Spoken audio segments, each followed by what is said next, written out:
I should have known the moment he walked in. The diner went quiet, not silent but muted, like someone had turned down the volume on the world. Conversations didn't stop, but they softened. Eyes didn't stare, but they tracked. Even Marie, who'd been slinging hash for 30 years and feared nothing, straightened her apron and looked away. He moved like water through stone, smooth, inevitable, carving space around himself without effort. Dark suit, darker eyes. The kind of face that belonged on Roman coins or Renaissance paintings, all sharp angles and brutal beauty. He chose the corner booth, the one where the lighting hit differently, where shadows pooled like spilled ink. I was wiping down table 7 when our eyes met. The cloth fell from my hands. It wasn't attraction, not yet. It was recognition of something fundamental and terrifying, like standing at the edge of a cliff and feeling the pull of the void. His gaze held weight, gravity, the promise of falling. Booth 9 needs service. Marie hissed, appearing at my elbow. And Lena, keep your head down with that one. Ooh, is he? Her fingers dug into my arm. Nobody you want to know, but I was already walking toward him, drawn by something I couldn't name. My hands trembled as I pulled out my order pad. Up close, he was even more devastating, the kind of handsome that felt dangerous, that warned you to run even as it pulled you closer. Coffee, he said. His voice was low, controlled, every syllable deliberate. Black. Anything else? Not yet. The words felt weighted with meaning I couldn't decode. I turned to leave, but his hand caught my wrist, not rough but absolute. Heat shot through me at the contact. Your name. Lena. He said it like he was tasting it, memorizing it. I'll remember that. He released me, and I fled to the safety of the coffee station, heart hammering.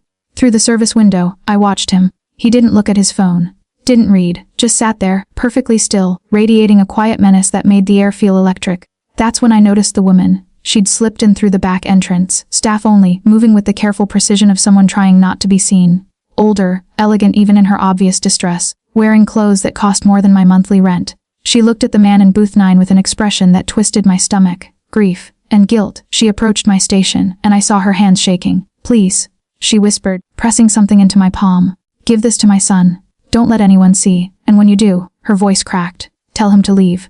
Right now. Tell him his mother said to trust no one. I don't understand. They're coming for him. His own blood, you have to. She glanced toward the door, fear flashing across her face. Please, I'm begging you. Then she was gone, disappearing through the back before I could respond. I looked down at what she'd given me. A cloth napkin, monogrammed with initials I couldn't read in the dim light, and folded inside it, written in shaking script on a torn piece of expensive stationery. Your mother betrayed you. The Coretti family voted. They're coming tonight. Leave now. Trust no one. I'm sorry. I love you, My blood turned to ice. Coretti. I knew that name. Everyone in the city knew that name, even if they pretended not to. The Coretti family didn't run the city, they owned it. Old money, old power. The kind of people who made problems disappear. I looked at booth 9, and suddenly everything clicked into terrible focus. His stillness wasn't calm, it was control. His presence wasn't confidence, it was authority. The way people looked at him wasn't respect, it was fear. This man, this devastating stranger who'd looked at me like I mattered, was a monster, and his own family had just sentenced him to death. I should have called the police. Should have pretended I'd never seen the note. Should have walked away and let whatever dark drama was unfolding play out without me. Instead, I found myself walking back to booth 9, the napkin burning in my pocket. He looked up as I approached, and something in his expression shifted. You look pale, Lena. Your coffee. I set it down with shaking hands. That's not what's bothering you. I met his eyes, and the world narrowed to just us, the noise of the diner fading to white noise, the fluorescent lights becoming stage lighting for this terrible moment. I need to give you something. His hand moved inside his jacket, a gun. I realized with sick certainty, but he stopped when I pulled out the napkin. I set it beside his coffee cup, the note visible through the thin fabric. He didn't move for a long moment. Then, with careful precision, he unfolded it. I watched his face as he read. Watched the micro-expressions flicker across that perfect mask. Recognition, fury, pain, and something else. Something that looked almost like resignation. When he looked up at me again, his eyes had changed. They were darker now, emptier, like staring into deep water. Who gave this to you? A woman. She came through the back, she said. I swallowed hard. She said she was your mother. She said to run. And yet you're still standing here. I thought you should know. A ghost of a smile touched his lips, but there was no warmth in it. Foolish girl. Brave but foolish. He stood and I had to tilt my head back to meet his eyes. He was taller than I'd realized, broader. You've just made yourself part of something very dangerous. I was just delivering a message. No. He stepped closer and I caught his scent, expensive cologne, gunpowder, something dark and intoxicating. You made a choice. You could have ignored this. Thrown it away, pretended you never saw it, but you didn't. You're welcome. I said, finding my spine somewhere in the fear. He laughed, a real laugh, surprised and genuine. What's your last name, Lena? Why? Because I need to know who to protect when this is over. The door chimed. 3 men walked in, and I felt the temperature drop. They wore suits like his, but theirs were cheaper, their edges harder. Their eyes found booth 9 immediately. The man, whose name I still didn't know, didn't turn around. He just looked at me with an intensity that stopped my breath. "When I leave," he said quietly. "You're coming with me?" "What?" "No, His hand cupped my face, thumb brushing my cheekbone in a gesture so intimate it shocked me silent. "You saved my life tonight, Lena. Now I'm gonna save yours. Because the moment they saw you give me that note, you became a target. I don't even know you. Dante Coretti." He said his name like a confession. "And as of right now, you're the only person in this city I can trust." The 3 men were moving closer. Dante's other hand found mine, and I felt the cold press of metal. A gun, he was putting a gun in my hand. "Can you shoot?" "I've never." "Then stay behind me and pray you don't have to learn." Everything happened in heartbeats. Dante moved first, pushing me behind him with one hand while the other drew his gun in a single fluid motion. The 3 men scattered, hands reaching inside jackets, and suddenly the diner erupted into chaos. Someone screamed. Glass shattered. I hit the floor as the first shot rang out, the sound impossibly loud in the enclosed space. "Stay down." Dante's voice cut through the panic. I pressed myself against the sticky linoleum, hands over my head, the gun he'd given me digging into my palm. My ears rang. My heart felt like it would explode from my chest. Another shot, then another. The acrid smell of gunpowder burned my nostrils, then silence. I risked looking up. 2 of the men were on the ground, not moving. The third had his hands raised, eyes wide with terror. Dante stood over them, gun steady. Not even breathing hard. "Tell Luca," he said, voice like ice, "that his little coup failed. Tell him his baby brother is coming for him. And tell him," he pressed the gun to the man's forehead, "that our mother chose the wrong son. Dante, please." The man ran, stumbling over chairs in his desperation to escape. Dante turned to me and I saw it then, the real him beneath the tailored suit and perfect control. A man capable of terrible violence. A man who just killed 2 people without hesitation. A man whose hand was now extended toward me, steady and sure. "We need to leave. Now." I should have refused. Should have stayed in my world of minimum wage and student loans, of ordinary dangers and predictable tomorrows. But I took his hand, let him pull me to my feet, and followed him out the back door into the rain, slicked alley. A black car waited, engine running. The driver, a mountain of a man with scared knuckles, opened the back door without a word. "Get in," Dante ordered. "Where are we going?" "Somewhere they won't find you." His eyes met mine in the dim light. "Somewhere I can figure out who I can trust." "You don't even know me. Why would you trust me?" "Because you had nothing to gain and everything to lose, and you still warned me." He touched my face again, that same gentle gesture that felt at odds with everything I'd just witnessed. That kind of courage is rare, especially in my world. Thunder rumbled overhead. Rain began to fall in earnest, soaking through my uniform, plastering my hair to my face. Dante shrugged off his jacket and draped it over my shoulders. It smelled like him. Dark and expensive and dangerous. "Last chance, Lena. Get in the car, and your life changes forever. Stay here, and you'll probably die in the next hour when they come back with more men. Some choice. It's the only one I can offer." I got in the car. The interior was all leather and tinted windows, a world unto itself. Dante slid in beside me, and suddenly the space felt too small, too intimate. His thigh pressed against mine. His presence filled every molecule of air. "Drive," he told the mountain. "The estate. Take the long route. Make sure we're not followed." "Yes, sir." We pulled into traffic, and I watched my life disappear in the rain-streaked window. The diner. The walk-up apartment I could barely afford. The community college classes I'd been taking at night, trying to build something better. All of it, gone in minutes. "What did the note mean?" I asked quietly. "Your mother betrayed you." Dante stared out his window, jaw tight. "My family has rules, old rules. When the head of the family dies, the sons vote on succession. My father died 3 months ago." He paused. "I thought the vote was next week. I thought I had time to secure loyalties, to prepare. But it happened tonight. And my own mother voted against me." The words were flat, emotionless, but I heard the pain beneath them. "She chose my brother Luca. Probably thought he'd be easier to control. So what now?" He turned to me, and in the passing streetlights his face was all shadows and sharp edges. "Now I survive. I regroup, I take back what's mine. And me. Your leverage." He said it casually like he was discussing the weather. "If Luca knows I'm protecting you, he'll wonder why. Wonder what you mean to me. Wonder what information you have. It'll make him cautious, give me time to plan." My stomach dropped. "So I'm bait. You're under my protection. There's a difference." Eyes there. His eyes found mine in the darkness and I saw something flicker there, regret maybe, or recognition. "I won't let anyone hurt you, Lena. That much is true, whatever else happens. Why should I believe you? Because I never lie. It's inefficient." He reached across me, his arm brushing my chest as he locked the door. "And because you interest me. You're not afraid of me." "I'm terrified of you?" "No, you're afraid of the situation. Of the violence you witnessed. Of the unknown." His fingers caught my chin, tilting my face toward his. "But not of me, I can see it in your eyes. You look at me like I'm a man, not a monster. Maybe I'm just too stupid to know the difference." He smiled, a real smile this time. transforming his face into something almost boyish. Or maybe you see something everyone else is too scared to look for. The car turned down a tree-lined drive and suddenly we were in a different world. Mansions rose like castles in the darkness, their windows glowing warm against the storm. We pulled through iron gates that opened automatically, up a circular drive to a house that looked like it belonged in a European capital. "Welcome to the Coretti estate," Dante said, helping me from the car. "Or what's left of it that's still loyal to me." Inside was warmth and light and impossible luxury. Marble floors, crystal chandeliers, art that probably belonged in museums. A woman in a black dress appeared, took Dante's blood-spattered jacket without comment, and disappeared. "Marco will show you to a room," Dante said. "You'll find clothes, toiletries, whatever you need. Don't leave the estate, don't call anyone. Let me guess, don't trust anyone. Fast learner." His phone buzzed and his expression darkened as he read the screen. "I have to go. There are things I need to handle. More people to kill." He looked at me for a long moment.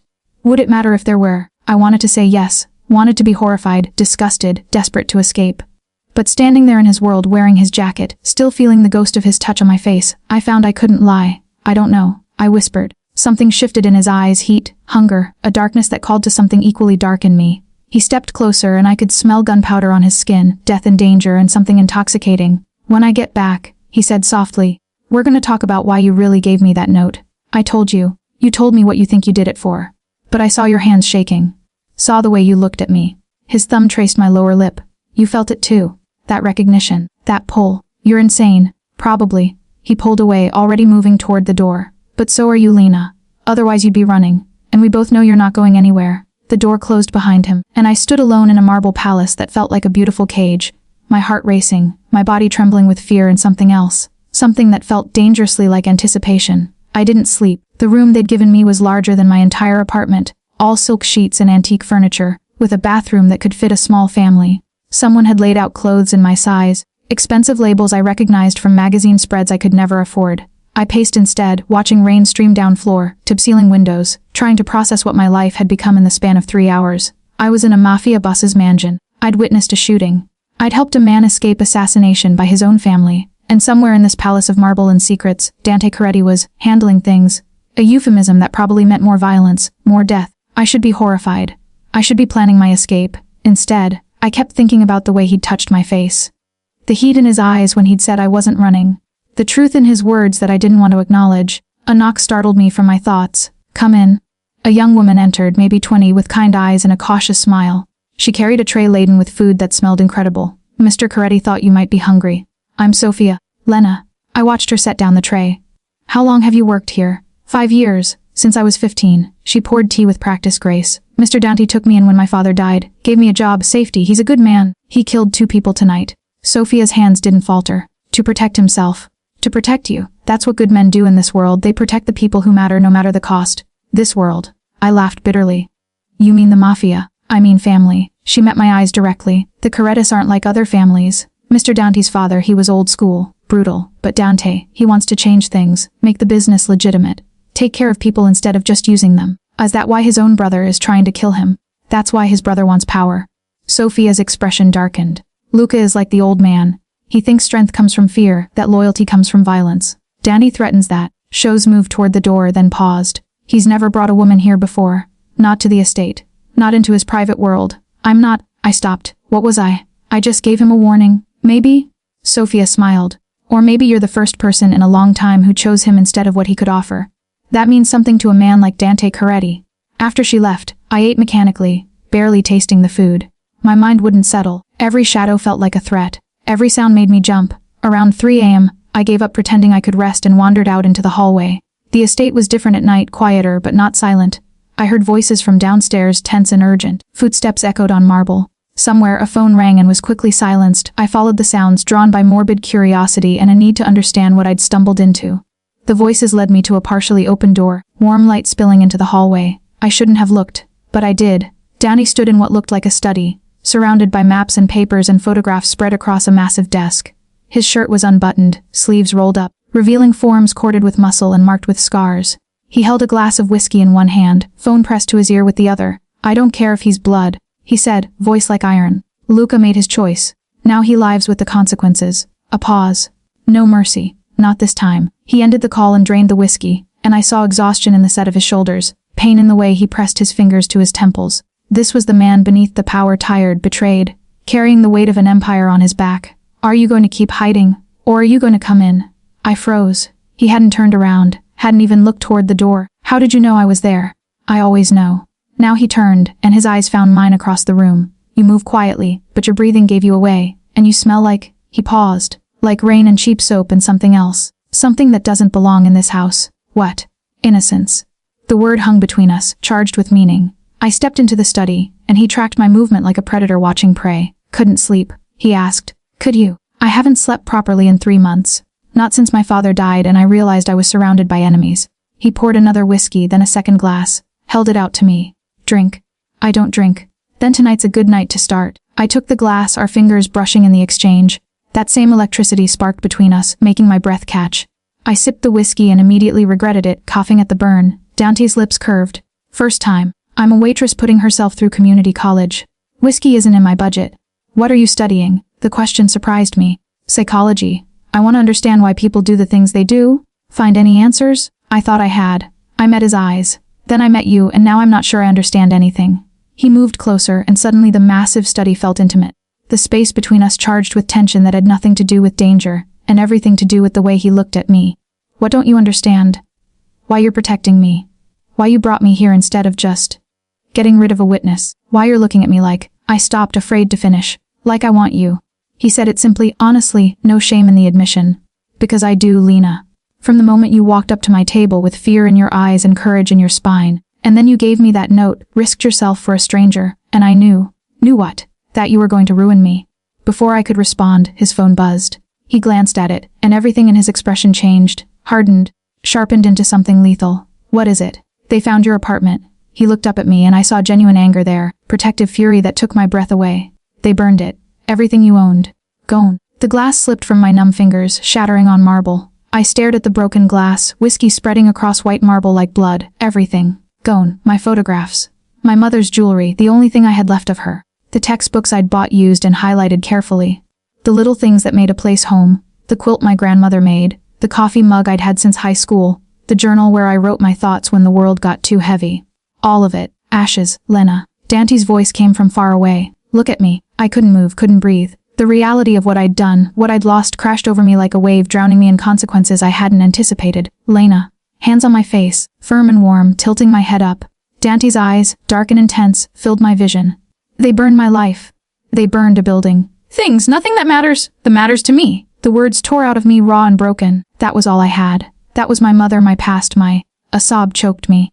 You don't understand. You have all this, and I had nothing, and now I don't even have that. He pulled me against his chest, and I shattered. Great heaving sobs that shook my whole body, tears soaking into his expensive shirt, grief and terror and rage pouring out of me in waves.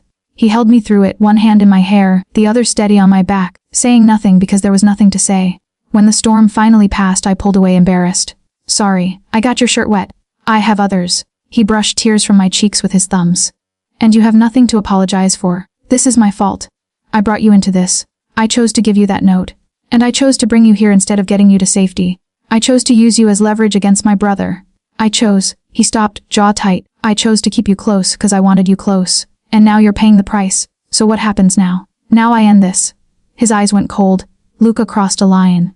He went after an innocent woman. That's not our world's rules. That's not even my father's rules. What are you going to do? What I should have done the moment I read that note. I'm going to take back what's mine. He released me, already moving toward the desk, toward the maps and papers and whatever plan he'd been forming. Marco will stay with you. Don't leave this room. Don't open the door for anyone but Sophia or me. You're leaving. I have to. He strapped on a shoulder holster, checked his gun with practiced efficiency. Watching him transform from the man who'd held me while I cried to a weapon readying for war was surreal. Stay safe, Lena. I'll be back before dawn. And if you're not. He paused at the door, looking back at me. Then Marco will get you out of the city, new identity, new life.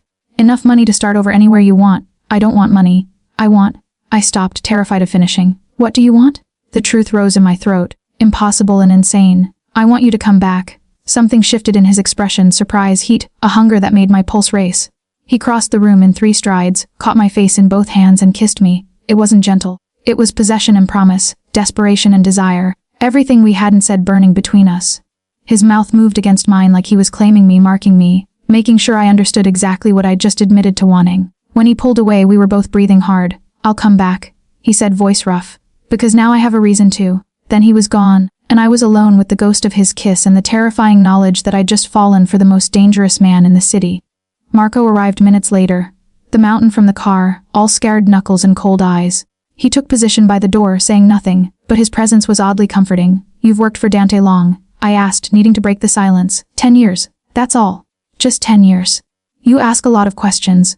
I'm a psychology student. It's what we do. That earned me almost smile. He saved my life. Pulled me out of a situation that should have ended with me dead in an alley. Gave me purpose. Marco's eyes found mine. So yeah, I'd die for him. And since you apparently matter to him, I'd die for you too. The weight of that statement settled over me. I'm just a waitress he met tonight. You're the woman he kissed before going to war. Marco's expression was unreadable. In our world, that means something. Hours crawled by. Sophia brought coffee I didn't drink, food I couldn't eat. I paced the study, tracing the paths Dante had walked, touching the papers he'd touched, trying to understand the man who'd appended my world. The maps showed territory, neighborhoods, businesses, power plays I didn't understand. The photographs showed faces, some crossed out in red, others circled. Enemies and allies in a war I'd stumbled into. And there, tucked beneath a ledger, I found something that stopped my heart. A photograph of me, not from tonight, from weeks ago, maybe longer. I was leaving the diner, coffee in hand, heading toward the bus stop. Someone had been watching me, following me. Marco. My voice shook. How long has Dante known about me? The big man moved to look at the photograph, and I saw something flicker across his face. Regret maybe, or pity. You should ask him that. I'm asking you. 6 weeks. He said it quietly. He started coming to your diner 6 weeks ago. Said something about the coffee, but we all knew. He noticed you, started asking questions. Ran background checks. Why? Because that's what he does. He controls his world by knowing everything about everyone in it. Marco hesitated. But with you, it was different. He didn't just gather information. He watched. Like he was trying to understand something he couldn't control. The room spun. So tonight wasn't coincidence. His mother didn't just happen to find me. He'd already what? Dante's voice cut through my spiraling thoughts. I turned to find him in the doorway, blood on his shirt, exhaustion in his eyes, very much alive. You've been watching me, I said, holding up the photograph. For 6 weeks.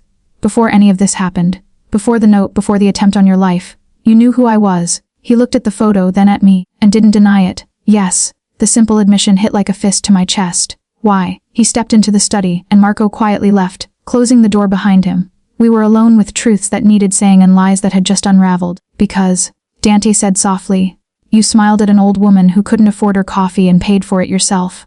Because you helped a kid with his homework during your break. Because in a world full of people who want something from me, you were kind without agenda and I couldn't look away. So you stalked me. Yes. Used me. Less. Brought me into your war because you were obsessed with a waitress who was nice to strangers. Yes. He moved closer. And I'd do it again. Because keeping you at a distance, keeping you safe by staying away, that was the plan. But then my mother walked into your diner, and fate made the choice for me. I wanted to be angry. Should have been furious. But looking at him, blood-stained and honest and more real than anyone I'd ever met, I found I couldn't summon the rage. What happened tonight? I asked instead. His expression darkened. Luca and I came to an understanding. What kind of understanding? The permanent kind. The words hung between us like smoke. You killed your brother. It wasn't a question. I saw the truth in his eyes, in the blood on his collar, in the absolute stillness of a man who just crossed a line that couldn't be uncrossed. Yes. My stomach turned. I'd known, on some level, that this was what he'd gone to do. Known that in his world, betrayal ended in blood, but knowing and confronting the reality were different things. Lena, don't. I held up a hand. I need a minute. He gave it to me. Stood there in his blood-stained shirt while I processed that I was falling for a man who'd just murdered his own brother. A man who'd killed 2 people in front of me hours ago. A man capable of terrible violence. A man who looked at me like I was the only good thing left in his dark world. Tell me what happened, I said finally. Not the edited version, the truth. Dante moved to the liquor cabinet, poured whiskey with steady hands. Drained it, poured another. I found Luca at our father's old club. He was celebrating with the men who'd voted for him, already dividing up my territory like I was dead and buried. His voice was flat, emotionless. I walked in alone, no backup, no plan except ending this. That's insane. Probably. He almost smiled. But I was angry. You were crying in my study about everything you'd lost because he wanted to make a point. Because he was so desperate for power that he'd burned down an innocent woman's life. So you killed him. Not immediately. Danny's eyes found mine. I gave him a choice. Step down, leave the city, live. Or fight for the throne and die trying. And he chose power. The words were bitter. He always chose power. Even as children, Luca needed to win, needed to dominate. My father loved that about him, saw it as strength. What did your father see in you? Weakness. Dante's laugh was hollow. Because I thought we could be more than criminals. Because I wanted to build something instead of just taking. Because I loved our mother and he saw that as a vulnerability to exploit. I watched emotions flicker across his face, pain, anger, grief for a relationship that had never been what it should have been. And I understood something fundamental about Dante Coretti. He wasn't a monster who happened to be capable of love. He was a man trying desperately to be better than the monster he'd been raised to be. Your mother, I said quietly. She voted against you to save you. She knew if you won the vote, Luca would never accept it. Would never stop until you were dead. Dante looked at me sharply. How did you? Because she loved you enough to betray you. To make herself your enemy so you'd run. So you'd survive. I thought of the woman's shaking hands, her desperate plea. Where is she now? Safe. Hidden. She can never come back to the city, but she's alive. His voice roughened. More than Luca gave her credit for. He thought she'd be easy to control after I was gone. Thought she'd fall in line. But she warned you instead. Through you. Dante set down his glass and moved toward me, each step deliberate. She knew I'd been watching you. Knew I went to that diner more than necessary. Knew I'd trust a message from you more than I'd trust one from anyone in my own organization. Because I was outside all this. Because you were real.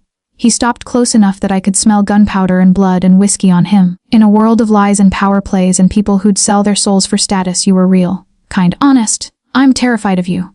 I know, I should leave. Run. Get as far from you as possible. I know that too. So why am I not moving? His hand came up slowly, giving me time to step back, time to refuse. When I didn't, his fingers traced my jaw, tilted my face toward his.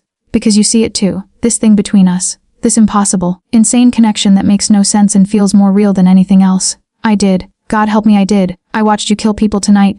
Yes, you murdered your own brother. To protect my family. To protect you. To end a war that would have destroyed what's left of everything my father built. His thumb brushed my lower lip. I'm not asking you to forgive it. I'm not asking you to understand. I'm just asking you to see me. All of me. And decide if you can live with what you see. What if I can't? Then I get you somewhere safe. Give you everything you need to start over. And I let you go. Pain flashed across his face. Even though it will destroy me to do it, I should have chosen freedom. Should have taken his offer and run. Should have gotten as far from this dark, violent world as possible. Instead, I kissed him. This time it was my choice, my decision. My hands fisting in his blood-stained shirt, pulling him closer, choosing the darkness because it came wrapped in a man who looked at me like I was salvation. Dante groaned against my mouth, his control fracturing. His hands tangled in my hair, tilted my head to deepen the kiss, claimed me with a hunger that stole my breath. We were gasoline and match, poor decisions and desperate need, and I'd never felt more alive. When we finally broke apart, both breathing hard, he pressed his forehead to mine. Lina, we shouldn't. I know. You deserve better than this. Than me. Probably. I met his eyes. But I'm choosing you anyway. Something shifted in his expression. Wonder and heat and a vulnerability that made him somehow more beautiful. You're gonna ruin me. Good. I kissed him again, softer this time. Because you've already ruined me for anyone else. He pulled me close, and we stood there in his blood-stained study with dawn breaking through the windows. Two people who should never have met, choosing each other despite every reason not to. Stay with me. He whispered against my hair. Not because you're leverage. Not because I'm protecting you. Stay because you want to. On one condition. Anything. No more secrets. No more surveillance photos or background checks or controlling my world from the shadows. If we do this, we do it honestly. He pulled back enough to look at me, and I saw the cost of that promise in his eyes. For a man who survived by controlling everything, giving up that control was terrifying. Okay, he said finally. No more secrets. I should have known that was a promise he couldn't keep. The next 3 days existed in a strange bubble. Violence and luxury, danger and domesticity bleeding together until I couldn't tell where one ended and the other began. Dante ran his empire from the estate. Men came and went at all hours, speaking in low voices about territories and payments and people whose names I didn't recognize.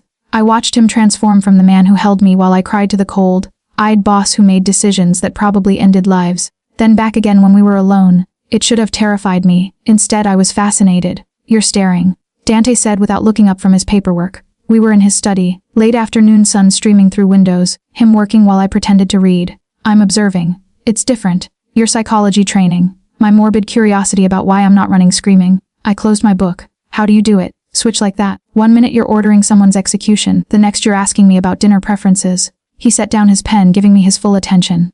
Compartmentalization. I learned it young. Had to survive my father. He paused. Does it bother you? The switching? It should. But it doesn't. I chose my words carefully. I think I'm seeing what Sophia meant. About you wanting to be different than your father. The execution you ordered today. That was for a man who was selling drugs to kids, right? Outside schools. Specifically targeting children. Dante's expression darkened. That's one of my rules, we don't touch kids, never. Anyone who breaks that rule doesn't get a second chance. So you have a code. Strange as it sounds, yes, I'm still a criminal, Lena. I'm not pretending otherwise. But I can choose what kind of criminal to be. He stood, moved around the desk toward me. My father built this empire on fear and exploitation. Drugs, prostitution, violence for violence's sake. I've been systematically dismantling that. Legitimizing what I can, ending what I can't stomach. Is that why Luca wanted you dead? Partly. He thought I was weak, soft. That caring about right and wrong had no place in our world. Dante crouched in front of my chair, eye level with me. Maybe he was right. Maybe mercy is weakness. But I'd rather die trying to be better than live as the monster everyone expects. I touched his face, traced the line of his jaw. You're not a monster. I've killed people, Lena. A lot of people. To protect yourself. To protect others. That's different than killing for pleasure or power. Is it? His eyes searched mine. Or are you just making excuses because you want this to be okay? The question hit too close to home. Was I so desperate for connection, so drawn to this man that I was justifying the unjustifiable? Before I could answer, Sophia appeared in the doorway, face pale. Sir, we have a problem. Dante was on his feet instantly, all business. What kind of problem? The police. They're here, they have a warrant. My stomach dropped. For what? Murder. Sophia's eyes found mine. They're saying Dante killed Luca in cold blood, they have a witness. The next hour was chaos. Police flooded the estate, detectives in suits, uniformed officers, evidence technicians. They tore through rooms, photographed everything, treated Dante's home like a crime scene, which I supposed it was. Dante stood in the foyer, perfectly calm, perfectly controlled, while a detective read him his rights. I watched from the stairs, Marco's hand on my arm keeping me from doing something stupid. Don't, the big man murmured. This is a play. They don't actually have anything solid, or they wouldn't be here fishing. How can you know that? Because if they had real evidence, they'd have gone through the DA's office, made it official. This is pressure. Someone wants Dante rattled. The detective, a woman in her 40s with sharp eyes and sharper instincts, looked up at me. And who's this? Nobody, Dante said immediately. Lena Russo, I said at the same time. The detective's eyebrows rose. Which is it? Nobody or Lena Russo? She's a friend, Dante said carefully, staying as a guest. She has nothing to do with any of this. Really? Because my witness says otherwise. The detective consulted her notes. Says they saw Mr. Coretti leave here the night of the murder with a woman matching her description. Says he seemed agitated, protective. Your witness is wrong. Then you won't mind if I ask Ms. Russo some questions. It wasn't a request. They separated us. Put me in the library with a different detective, younger, friendlier. Probably playing good cop to his partner's bad cop. You're not in trouble, Lena, he said gently. We just need to understand what happened that night. I don't know what you're talking about. The night Luca Coretti died. You were here? I've been here for several days. I don't know specific dates. Were you here when Dante came home covered in blood? My heart raced, but I kept my expression neutral. Mr. Coretti and I barely know each other. I wouldn't know his habits. But you're staying in his home. He offered me a place to stay after my apartment burned down. True enough. I had nowhere else to go. Convenient timing. Your apartment burns down the same night Luca Coretti gets murdered. Are you accusing me of something, detective? He leaned back, studying me. I'm trying to figure out what a community college student with a clean record is doing mixed up with the Coretti family. What's your angle, Lena? Money? Protection? Or are you really just an innocent bystander? I'm just trying to survive, then help us. Tell us what you saw that night. I thought about Dante's promise. No more secrets. But that was between us, it didn't extend to the police. Didn't mean I'd betray him to save myself. I saw nothing, I said firmly. Because there was nothing to see. The detective's expression hardened. You're making a mistake. Dante Coretti is dangerous. Whatever he's promised you, whatever you think this is, you're expendable to him. The moment you're more trouble than you're worth, then it's my mistake to make. He stood abruptly. Don't leave town, Ms. Russo. We'll have more questions. When they finally left hours later, the estate felt violated. Dante stood in his study, staring at the chaos they'd left behind, overturned furniture, scattered papers, the systematic destruction of his privacy. They didn't find anything, Marco reported, because there was nothing to find. You were careful. Too careful. Dante's jaw tightened. Which means someone setting me up. Someone who knows enough to be dangerous but not enough to actually prove anything. Who? Someone close. Someone I trusted. He looked at me then, and I saw the question in his eyes before he asked it. What did you tell them? Nothing, Lena, nothing, I repeated firmly. I protected you, even when they offered me a way out. Even when they painted you as the monster I should run from. I moved closer. Because whatever you are, whatever you've done, I chose you. That doesn't change just because it got hard. Something in his expression cracked. Relief and wonder and a vulnerability that made my chest ache. He pulled me into his arms and I felt him trembling. You should have saved yourself. He whispered against my hair. Too late for that. You ruined me, remember? His laugh was shaky. We're gonna figure out who's behind this. Who's trying to destroy what's left of my family. Ain't them. Then I end them. Permanently. I should have been horrified by the casual promise of murder. Instead, I just held him tighter and prayed we'd both survive what was coming. Trust, I learned, was the first casualty in Dante's world. Over the next 2 days, paranoia seeped through the estate like poison gas. Dante questioned everyone, soldiers, servants, people who'd worked for his family for decades. Marco stood guard at my door. Sophia brought meals she'd prepared herself, refusing to let anyone else near my food. Haze unraveling. Sophia whispered one morning, setting down breakfast. I've never seen him like this. What was he like before? Before his father died, before all this. She considered the question. Quieter. More controlled. He had a plan for everything, including how to take over when the time came. Then his father died too soon, his mother voted against him, his brother tried to have him killed, and now someone's trying to frame him for murder. It's too much even for Dante. What happens if he breaks? People die. Sophia met my eyes. Not you. He'd burn the whole city before he let anything happen to you. But everyone else, expendable. After she left, I found Dante in his study, surrounded by surveillance footage and phone records, eyes bloodshot from lack of sleep. When did you last rest? I asked. Can't need to find. He stopped, rubbed his face. I'm missing something. There's a pattern here, a connection I'm not seeing. I looked at the chaos spread across his desk. Security camera stills, bank statements, phone logs, a web of information that meant nothing to me. Walk me through it. What? Pretend I'm not an idiot. Explain what you're looking for. Sometimes teaching someone else helps you see what you're missing. Psychology 101. Basic cognitive reset. Dante stared at me for a long moment, then nodded. Okay. The night Luca died, there were cameras outside the club, but the footage from that hour is missing. Professionally deleted, not just corrupted. So someone with tech skills. Right. But more than that, someone with access to my security system, because they knew which cameras to hit, which angles to eliminate. He pointed to a photo. This is the witness who came forward. Anthony Russo. Low-level soldier, worked on me like ice water. Russo, common name. Why, that's my last name. Dante went very still. What? Russo? Lena Russo, I thought you knew that? You said you ran background checks? I did, but... He pulled up files on his computer, scanning quickly, his expression darkened. Christo? How did I miss this? Miss what? Anthony Russo, age 47. One daughter, Elena Russo, age 24. Goes by Lena. He turned the screen toward me. Does this man look familiar? I stared at the photo and my world tilted. It was my father, the father who'd left when I was 12. The father I hadn't seen in over a decade. The father I'd spent years trying to forget. I don't understand. I whispered. Your father works for the Caretas. Dante's voice was carefully controlled. Has for 20 years. He was one of Luca's most loyal soldiers. That's impossible. He left. Disappeared. My mother said. I stopped remembering. My mother had never said where he went. Just that he was gone, that we were better off without him. He didn't disappear. Dank pulled up more files. He went deeper into the organization. Your mother probably knew. Probably told him to stay away to protect you. Protect me from what? This, exactly this. Dante stood pacing. Don't you see? This entire thing was planned. Your father knew Luca was going to move against me. Knew my mother would try to warn me. So he made sure you were the messenger, Pine. That's crazy. He didn't even know I worked at that diner. Are you sure? When did you start working there? 6 months ago. And when did I start coming there? You said 6 weeks, but understanding crashed over me. Oh God, he put me there. My father got me that job. To get close to me. Dante's expression was anguished. The job posting. The manager who hired you.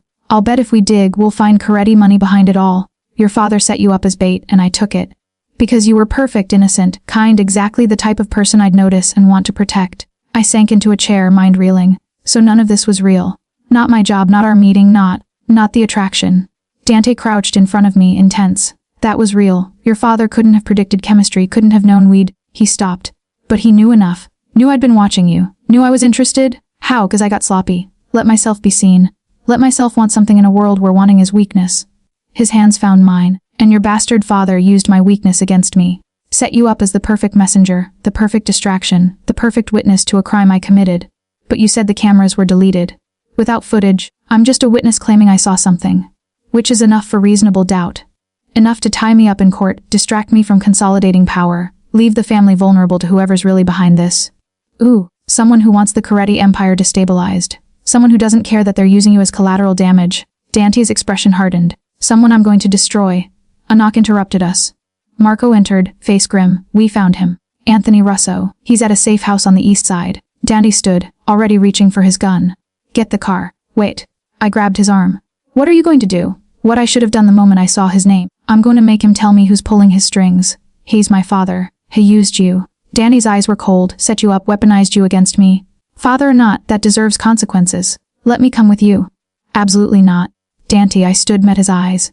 He's my father, I deserve answers as much as you do. And maybe I swallowed hard. Maybe I can get him to talk without violence. This isn't a therapy session, Lena. This is interrogation. Then let me try first. If it doesn't work, do whatever you need to do. I touched his face. Please, let me try to save him before you destroy him. Dante looked at me for a long moment, war visible in his eyes. Finally, he nodded. But you stay in the car until I clear the building.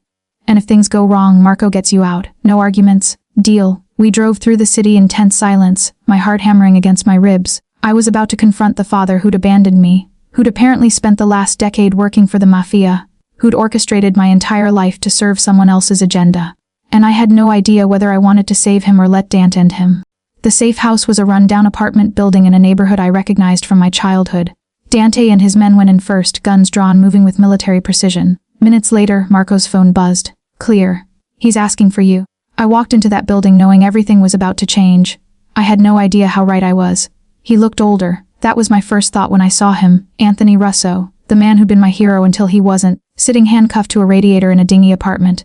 Gray streaked his hair, lines carved deep around his eyes. He'd aged a lifetime in 12 years, Lena. His voice cracked. Baby girl, don't. The word came out sharp. You don't get to call me that. You don't get to act like you didn't disappear. Like you didn't abandon us. I did it to protect you. Bullshit. Dante's voice was ice. You did it to climb the ranks. To prove your loyalty to a family that wasn't your own. My father's eyes shifted to Dante, and I saw fear there. Good, he should be afraid. You don't understand the position I was in. The old man, Dante's father, he knew I had a family. Knew my daughter was smart, kind, exactly the type to catch his son's attention someday. He looked back at me. I had to make a choice. Disappear from your life and keep you safe, or stay and watch them use you anyway. So you used me yourself instead.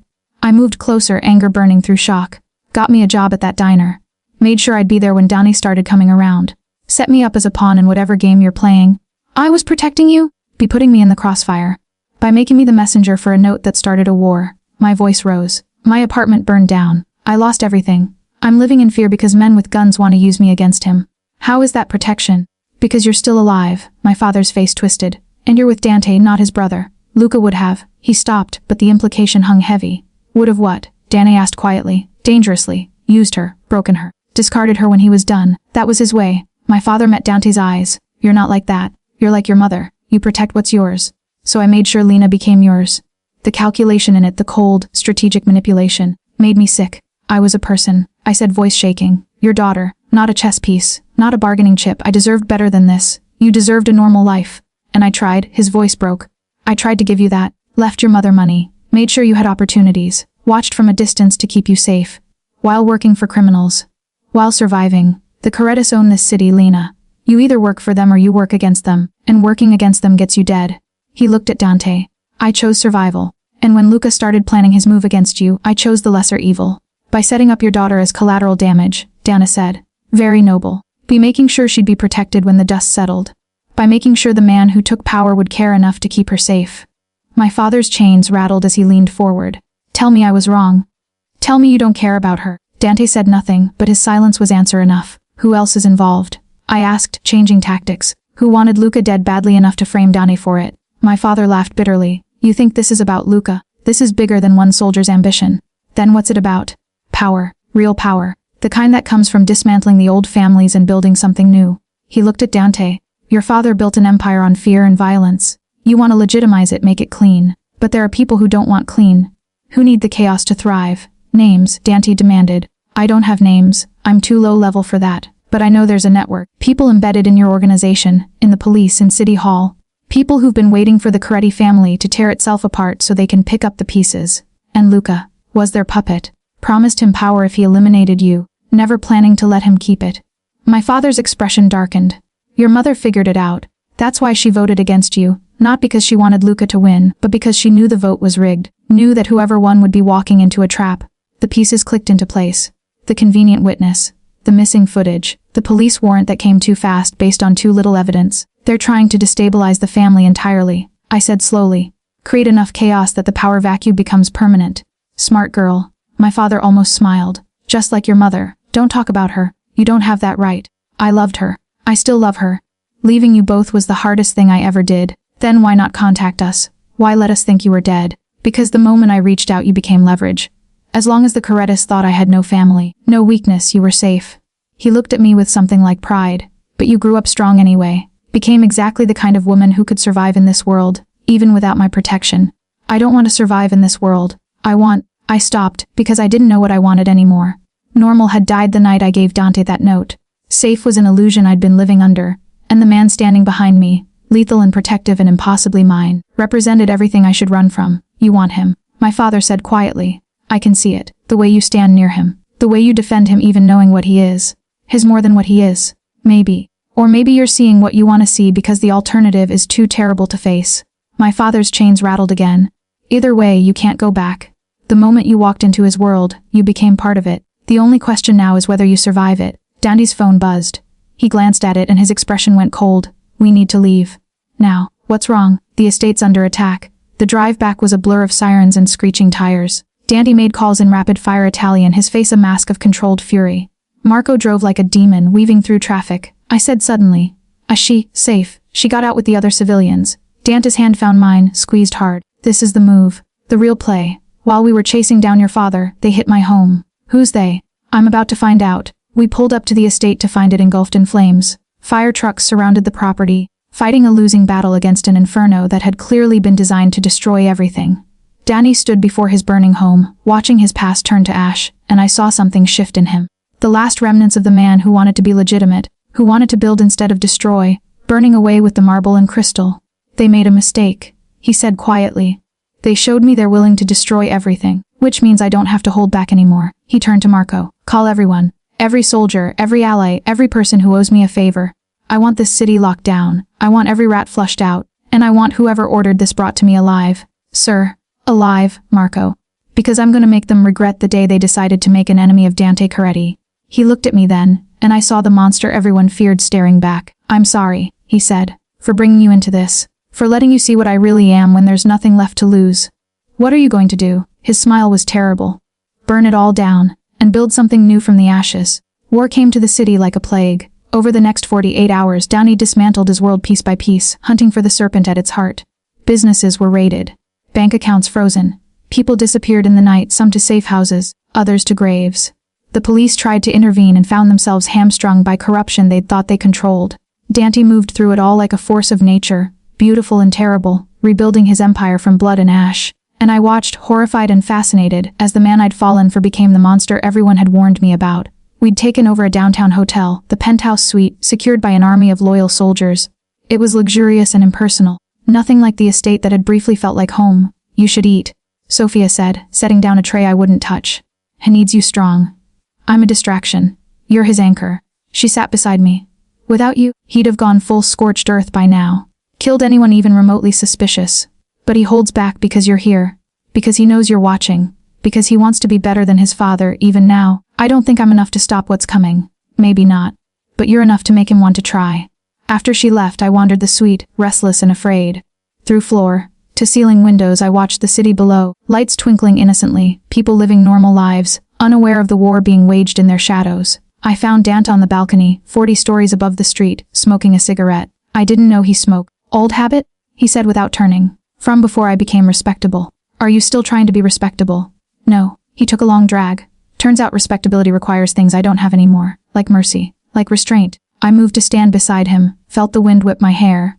Tell me you're still in there, the man who held me while I cried, who kissed me like I mattered, who wanted to build something better, his buried under necessity.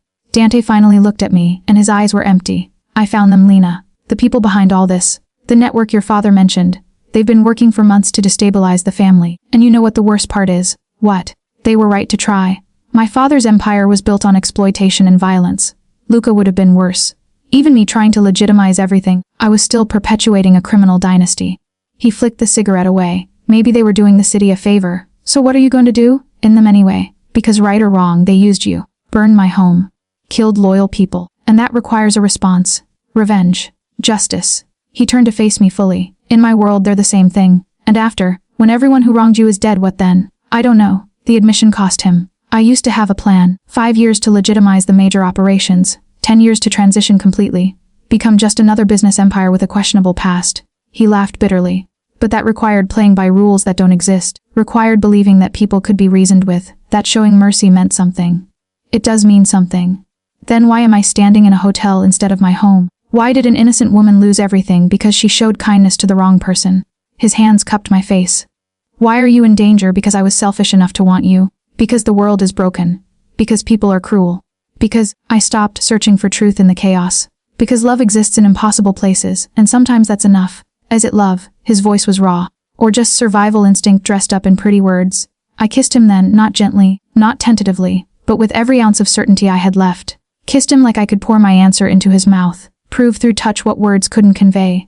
He responded with desperate hunger, pulling me flush against him, hands tangling in my hair. The kiss turned bruising, claiming an exorcism of fear and fury and need.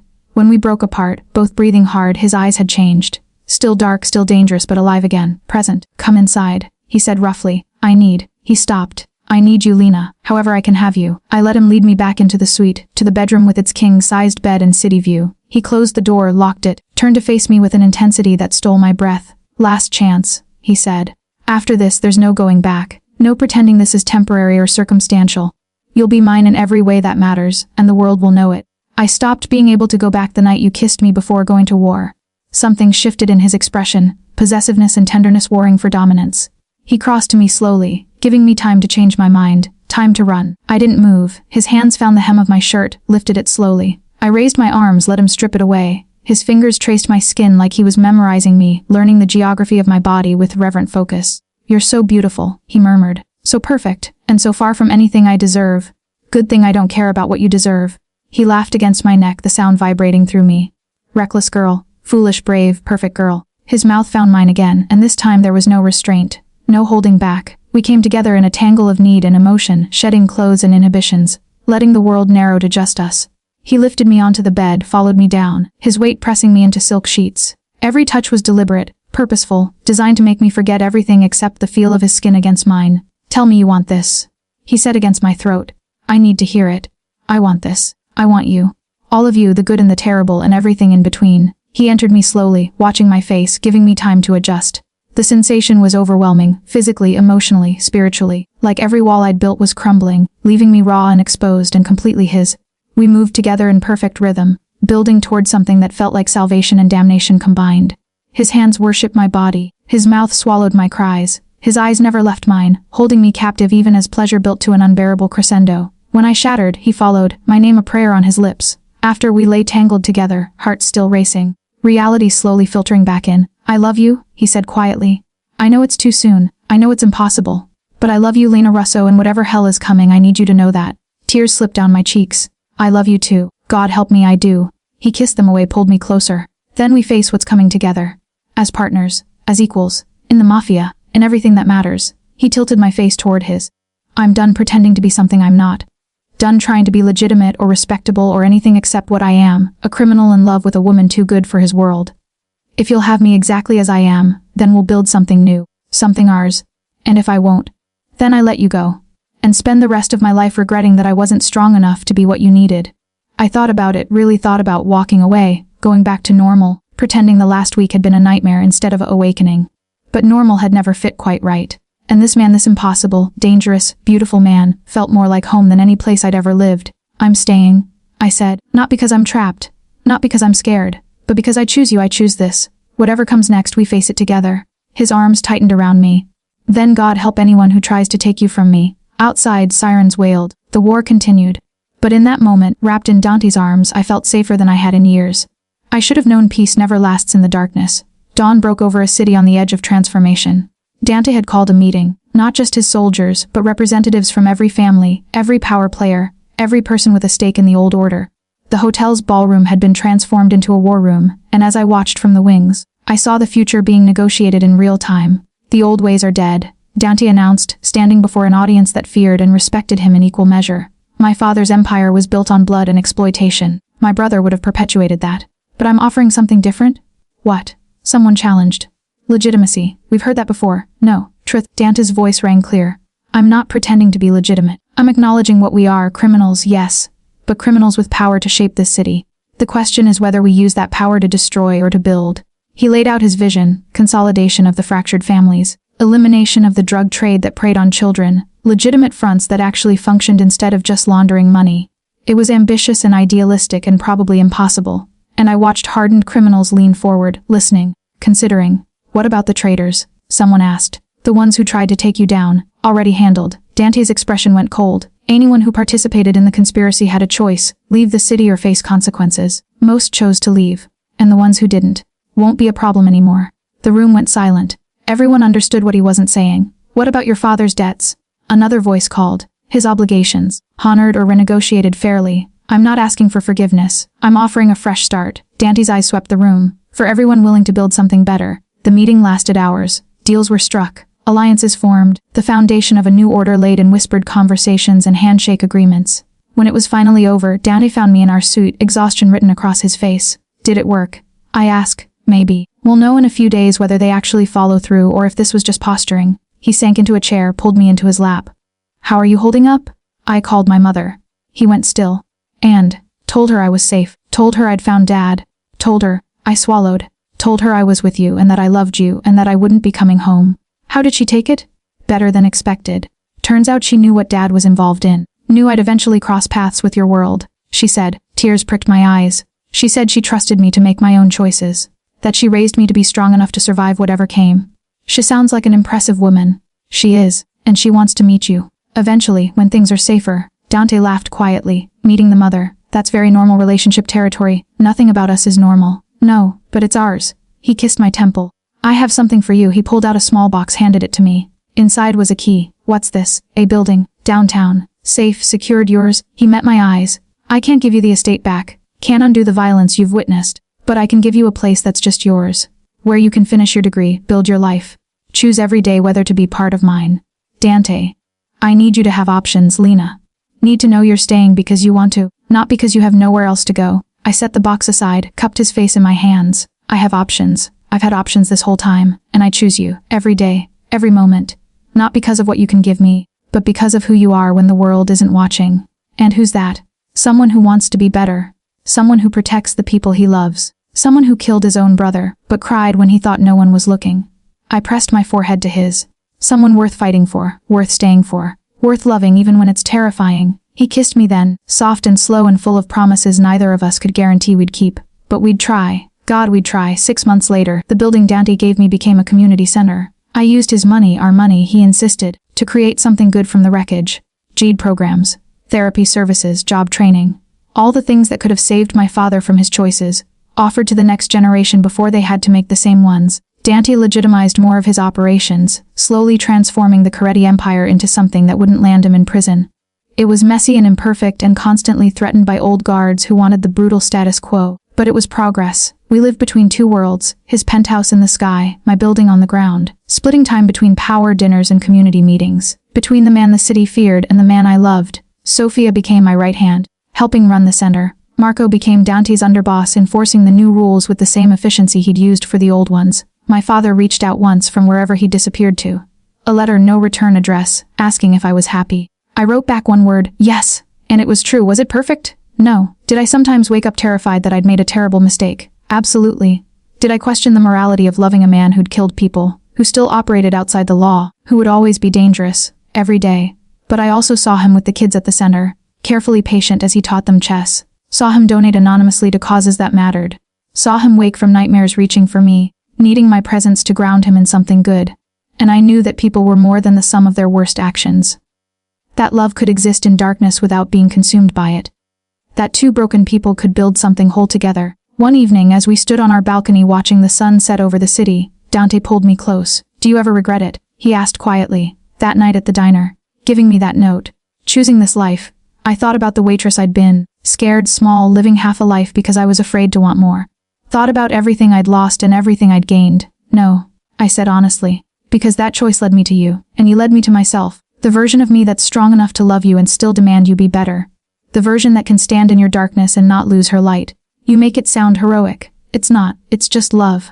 Complicated, messy, impossible love. He turned me to face him, and in his eyes I saw forever, dangerous and beautiful and entirely ours. Marry me. The question stole my breath. What? Marry me, Lena Russo. Make this permanent. Give me a reason to keep trying to be the man you see when you look at me. You're insane. Probably. Is that a yes? I thought about my psychology professors, who'd taught that people rarely change. About my mother, who'd loved a man in this world and survived. About Sophia's words, he's never brought a woman here before. I thought about every reason this was a terrible idea, And then I thought about his hands in my hair. His voice saying my name like a prayer. The way he looked at me like I was salvation. Yes. I whispered, "Yes, I'll marry you." He kissed me as the sun set fire to the city, and somewhere in my mind, I heard that first moment again, walking toward booth 9, feeling the pull of gravity, recognizing something fundamental and terrifying. I'd been right to be terrified, and right to choose the fall anyway. Because some loves are worth the danger. Some men are worth the risk. And some stories only happen when a waitress is brave enough to slip a note to a stranger and change both their lives forever.